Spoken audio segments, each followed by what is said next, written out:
It's Monday, March 14th, 2011. In this week's BeakerBeat, a potential blockbuster drug gets approval, but it may take the luck of the Irish to get anyone to buy it. Find out why. Plus, some members of Congress are threatening to use their Sheleighlies on drug counterfeiters. More on that. And may Irish eyes look upon you, as the saying goes. But what if they're bionic eyes? All that and more in this week's edition of BeakerBeat. Garth, I'm the leprechaun. Cool it, okay? I'm the leprechaun. Hello everyone, welcome to this week's edition of BeakerBeat. I'm Mike Justice, thanks for tuning in. It is of course St. Pat's Week, and I like to do a few things during St. Pat's Week. Of course, drinking too much Guinness is one thing, we won't talk about that, but the other thing is enjoying corned beef, cabbage, and potatoes. And this time around, I'm going to actually make it myself. We'll see how that goes. Seriously, how hard could it be? Anyway, here's our top story for the week. The FDA has delivered a widely anticipated approval for the lupus drug Benlysta, a potential blockbuster from Human Genome Sciences and GlaxoSmithKline that is the first new drug for lupus in more than 50 years. Aside from being a breakthrough, Benlysta stands to pump billions of dollars into both companies' coffers, with estimates for peak sales running at up to $3 billion for the U.S. and up to $5 billion globally. Bloomberg reports that HGS commercial chief Barry Labinger told reporters that the therapy will be sold for $35,000 a year. The companies may need to carry around a four-leaf clover for a while, though. Although Benlysta's $35K a year price is in line with other autoimmune disease treatments, it's still more expensive than older therapies, and payers may want to make sure patients aren't getting enough relief on cheaper drugs. Plus, while doctors like the new treatment option, the prescription uptake could be slow at first as folks get an idea of how Benlysta works in the real world. The two companies have a sales force of 150 people chomping at the bit to pitch the drug.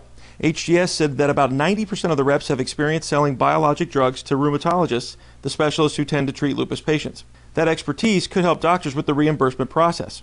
GSK and Human Genome will split both sales and costs. Benlysta's launch will come before the end of the month, according to the companies. So tell us what you think about this story or any story that you see in today's show. It's very simple. Click on the orange button below me. A box will pop up. Type in your comment, send it to me. I promise I'll read and respond to every one of them. And now it's time to start grilling my meat. What do you mean I can't grill it? Well, they have charcoal in Ireland? And when you're done watching BeakerBeat, check out Beaker's blog, where we examine the changing landscape for startup biotechs. See why an IPO is now out of favor thanks to the recession. Plus, hear about the shifting landscape of drug companies and how they could make their money in the future. Those stories and more on Beaker's blog. Ugh. Well, one thing you need to know about corned beef brisket. It's a lot like sausage. You don't want to know what's in there. But it eats good.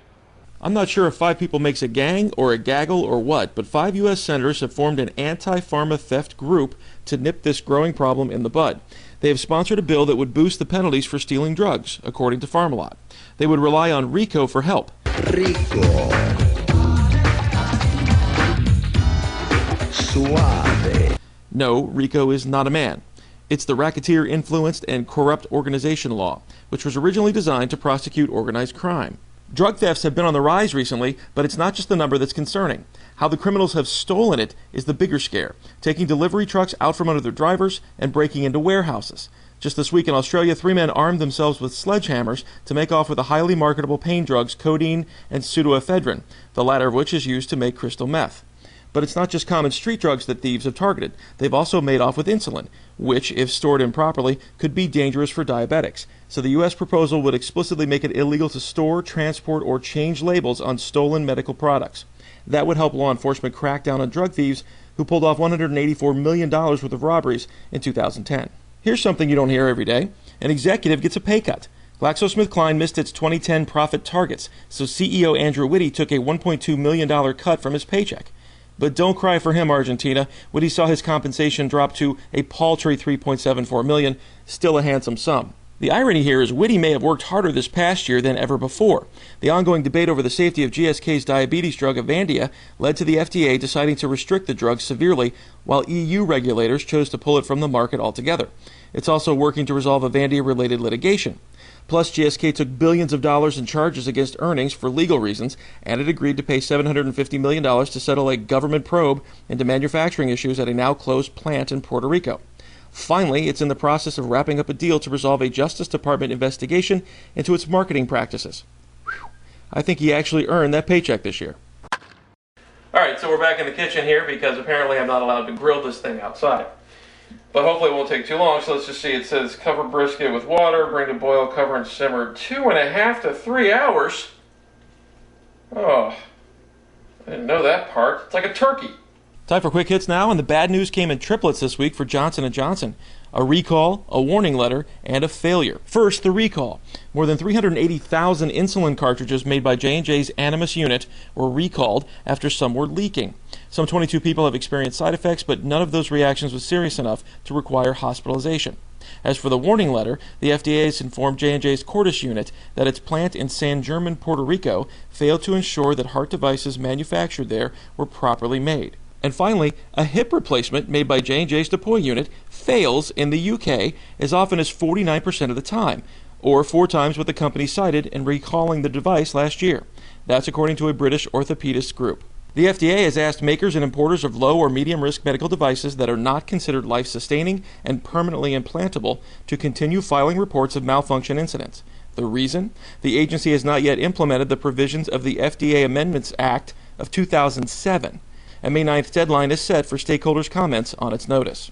Medtronic claims it has addressed all of the concerns cited in 2 warning letters issued in 2009 regarding facilities in Minnesota and Puerto Rico. Puerto Rico again. The news might pave the way for Medtronic to secure final approval for its Protecta product, an implantable cardioverter defibrillator, and its InterStim therapy for bowel control. Last week we told you about Issei announcing 5 years' worth of job cuts, totaling 900 positions. The company now has more details, and it's tough for the Japanese drug maker's U.S. operations. Issei will cut 20% of its workforce in the U.S., or 600 jobs, by April 1st. NASA technology has helped reduce the side effects resulting from chemotherapy and radiation treatment in bone marrow and stem cell transplant patients. The technology was originally developed for plant growth experiments on space shuttle missions. In a 2-year clinical trial, cancer patients undergoing bone marrow or stem cell transplants were given a far-red, near-infrared light-emitting diode treatment called HEALS. This treated oral mucositis, a common side effect of chemotherapy and radiation treatment. The trial concluded there is a 96% chance that the improvement in pain of those in the high-risk patient group was the result of the HEALS treatment.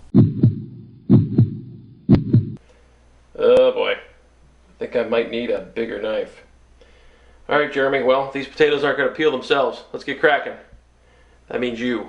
Checking money matters now, and Terumo, Japan's largest medical device maker, is buying Caridian BCT for $2.6 billion to form the world's largest maker of blood transfusion products.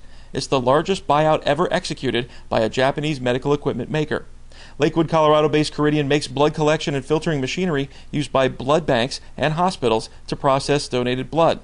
Caridian has 2,300 employees and posted $524 million in 2010 sales. The deal gives Terumo a wider range of blood processing technologies as well as access to new markets, particularly in North America. Buying Caridian will boost Terumo annual sales by about $851 million.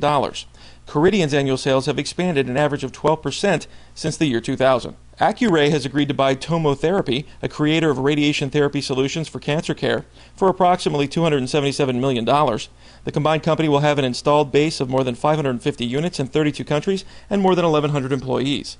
In addition, the combined revenue of the two companies in 2010 exceeded $400 million. Now that's a knife, Jeremy. Let's see what kind of damage we can do. Ah! I might need a hacksaw. It's not going through. Gentlemen, we can rebuild him. We have the technology.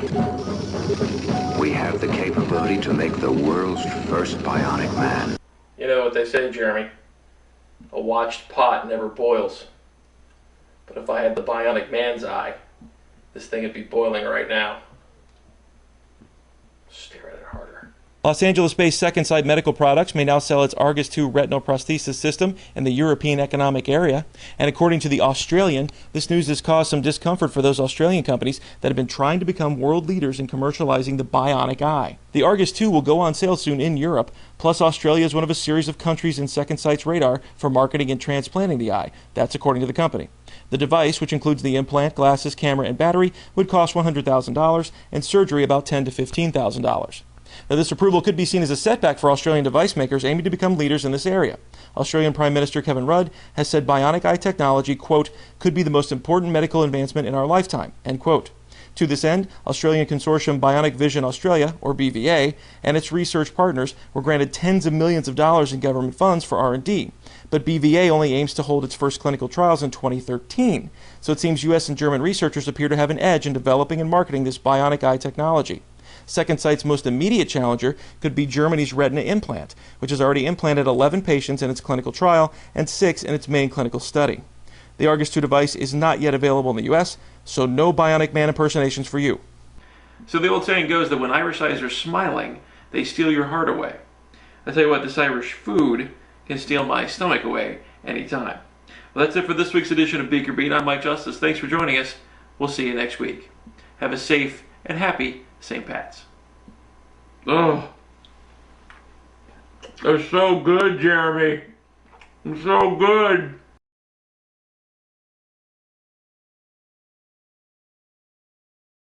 Sit, Beaker. Sit. Good dog. Jeremy, I love BeakerBeat, and I love me some cabbage.